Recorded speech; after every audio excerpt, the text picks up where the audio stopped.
Finally 2 सालों के बाद जेजेके का सीजन 3 आ चुका है एंड ये सीजन कवर करेगा द कलिंग गेम्स आर्क को, जो कि जेजेके का one of the best arc है। एंड हमने पिछले सीजन में देखा था कि कैसे केंजाकू ने गोजो को सील कर दिया था और कैसे सुकुना ने इतादोरी की बॉडी यूज करके इतने सारे लोगों को मारा था।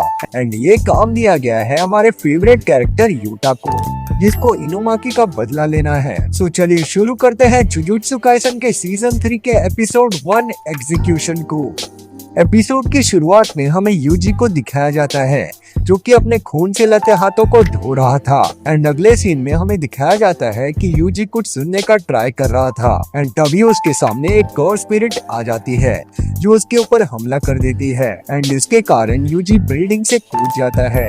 एंड तब हम देखते हैं कि यूजी के अलावा उस बिल्डिंग में कोई और भी था और तभी सीन शिफ्ट होता है और हम देखते हैं कि यूजी भाग के कोई दूसरे बिल्डिंग में पहुंच जाता है एंड वो बिल्डिंग के बाहर हर जगह कर्स स्पिरिट्स होती हैं। एंड तब हम देखते हैं कि यूजी को उसको एक बड़ी कर्स स्पिरिट पकड़ लेती है एंड वो यूजी को दूर फेंक देती है। एंड तभी हम देखते हैं कि वो कर्स स्पिरिट को कोई मार देता है एंड यहाँ एंट्री होती है हमारे यूटा की, जो कि यूजी को मारने की कोशिश कर रहा था। एंड तभी सीन शिफ्ट होता है सेनिन फैमिली की तरफ। हम एक आदमी को देखते हैं जो कि पूछ रहा था कि क्या माई मर चुकी है एंड तभी उसकी केयर टेकर बोलती है कि आपको क्लैन के हेड की चिंता होनी चाहिए और जो अभी सबसे मौत के करीब है वो माँ की है। और फिर वो आदमी हंस के बोलता है कि ये अच्छी बात है, माँ की सुंदर है बट वो कुछ काम की नहीं।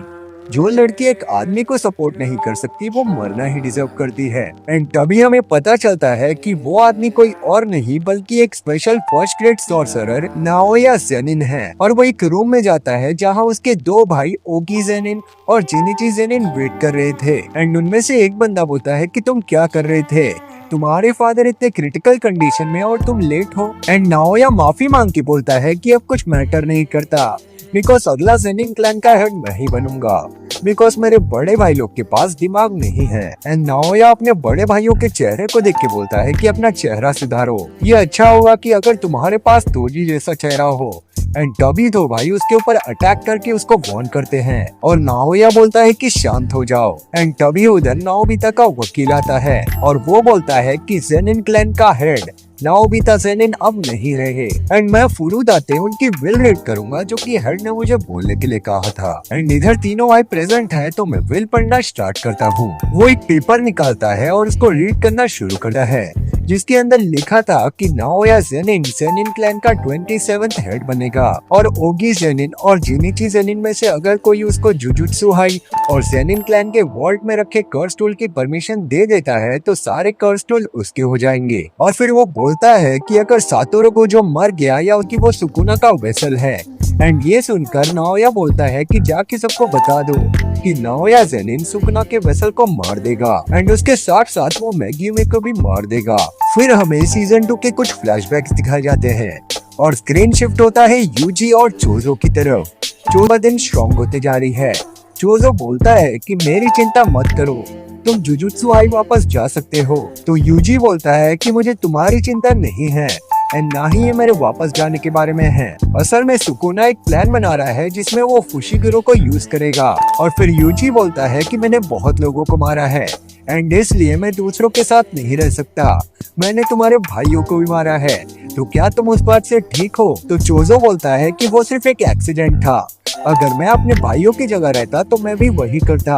अभी हमें कर्स स्पिरिट्स को कम करने की जरूरत है। एंड तभी सीन शिफ्ट होता है और हम देखते हैं कि यूजी कर्स स्पिरिट्स को बुला रहा था और कर्स स्पिरिट्स रियल में आ जाती हैं एंड यूजी उनसे फाइट करने लगता है। एंड तभी हम देखते हैं कि एक वॉन टाइप का कर्स स्पिरिट यूजी को पकड़ लेता है बट यूजी उसको इजीली हरा देता है। और फिर हम देखते हैं कि यूजी बहुत सारे कर्स स्पिरिट्स को एक टनल में ले जाता है एंड जब वो लोग बहुत ही अंदर पहुंच जाते हैं तभी एक रेड कलर की चीज सारे कर्स स्पिरिट्स के आर पार हो जाती है एंड हमें पता चलता है कि वो चोजो का ब्लड मैनिपुलेशन था। और फिर यूजी एक कर्स स्पिरिट को मार देता है जो कि चोजो को अपने कर्स एनर्जी पर अच्छा कंट्रोल है और उसके पास एक्सेप्शनल फिजिकल स्ट्रेंथ भी है एंड यूजी रियली एक डीमन गॉड बन चुका है। एंड फिर वो यूजी को बोलता है कि मैं तुमसे काफी ज्यादा इम्प्रेस हूँ मेरे छोटे भाई। एंड यूजी कहता है कि तुम अभी भी ये बोल रहे हो।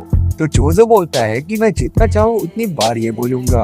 और फिर वहाँ एंट्री होती है नाओया जेनिन की, जो कि पूछता है कि क्या इधर मेग्यूमी नहीं है, क्या मैं इधर सबसे पहले पहुंचा?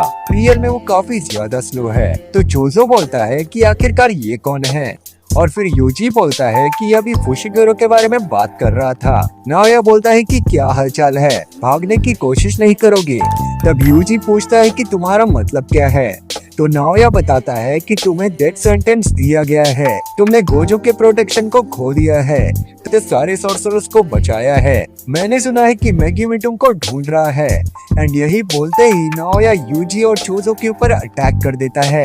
एंड नाओया लिटरली 2v1 में डोमिनेट कर रहा था, लेकिन वो बोलता है कि मैंने तुम्हें अंडर एस्टिमेट किया है, तुम दोनों इतने भी बेकार नहीं हो। नाओया सोचता है कि सुकुना का वेसल यहाँ पे है, बट उसके साथ ये कौन है, और तभी वो तीनों को एक बहुत ही स्ट्रॉन्ग प्रेजेंस फील होता है। एंड यूजी को एक बार के लिए लगता है कि ये गोजो की प्रेजेंस थी, बट हमें पता चलता है कि वो यूटा है। नाओया बोलता है कि तुम इधर इतादोरी को मारने आए हो ना, मैं तुम्हारी साइड हूँ, तुम ओकोत्सु यूटा हो ना। एंड ये नाम सुनते ही यूजी को याद आता है कि ये वो सेकंड ईयर है जो कि फुशिगिरो ने मेंशन किया था, एक स्पेशल ग्रेड सॉर्सरर एकदम गोजो की तरह। यूटा नाओया से पूछता है कि तुम कौन हो, तो नाओया बताता है कि मैं माकी जेनिन का कजन हूँ, और मुझे तुम्हारी तरह बोला गया है यूजी को मारने के लिए। मैं तुम्हारे रास्ते में नहीं आऊंगा, बट रिटर्न में तुम्हें यूजी को मारना पड़ेगा। चोजो और यूजी नाओया के पीछे प्लान बना रहे थे। एंड तभी नाओया बोलता है कि मेरे को लेकिन अभी यूजी का यूज करना है किसी को बुलाने के लिए। चोजो यूजी से बोलता है कि वो तुम्हारे पीछे पड़े हैं,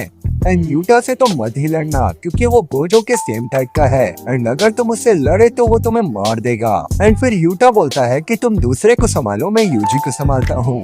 एंड ये सुनकर यूजी भागने लगता है, बट वो यूटा की स्पीड देखकर बोलता है कि ये इतना फास्ट है एक स्वॉर्ड के साथ भी। एंड तभी सीन शिफ्ट होता है पास कैसे आया, बट ये ज्यादा स्कैरी नहीं है अगर हम तुम्हारे पियर्सिंग ब्लड वाले मूव को हटा दे। एंड फिर वो बोलता है कि मुझे और बोलने की जरूरत नहीं, तुम मारे जाओगे। तो चोजो बोलता है कि वो तुम हो जो कि मारे जाओगे, तुमने सोच कैसे लिया कि तुम मेरे छोटे भाई के ऊपर हमला करके यहाँ से जिंदा वापस जाओगे। तभी हमें यूता वर्सेस इतादोरी दिखाया जाता है, जहाँ इतादोरी यूता के अटैक को डॉज कर रहा था। एंड फिर यूता अपने कर्स एनर्जी का यूज करता है और बोलता है तुम चौंक गए ना, मैं पावर टाइप जैसा नहीं दिखता है ना। यूजी सोचता है कि बिना किसी रॉ पावर के भी इसके पास इतना अमाउंट में कर्स्ड एनर्जी कैसे है, मैं वीकर साइड पे हूँ। यूजी एबिलिटी है जिससे उनकी थोड़ी भी एनर्जी वेस्ट नहीं होती जब वो अपने टेक्निक का यूज करते हैं। वो बेस्ट है जब परफॉर्मेंस की बात आती है।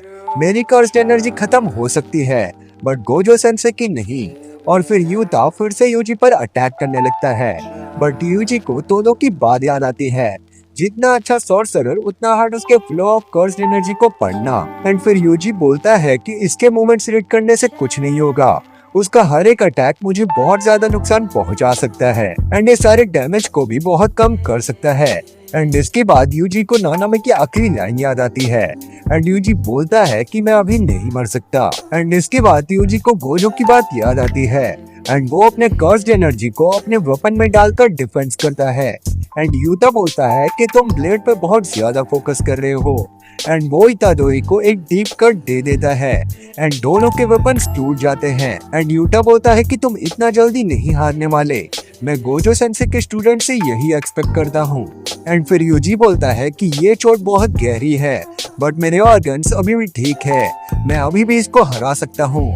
एंड तभी एंट्री होती है रीका की। चीज है मैं अपने आप को छुड़ा नहीं पा रहा। यूटा रीका को बोलता है कि उसको पकड़े रहना एंड फिर यूटा अपनी आधी स्वॉर्ड को यूजी के हाथ में भोंक देता है और बोलता है मुझे माफ करना। एंड यही ये एपिसोड खत्म हो जाता है। आई होप कि आपको ये एपिसोड एंड मेरी एक्सप्लेनेशन पसंद आई होगी।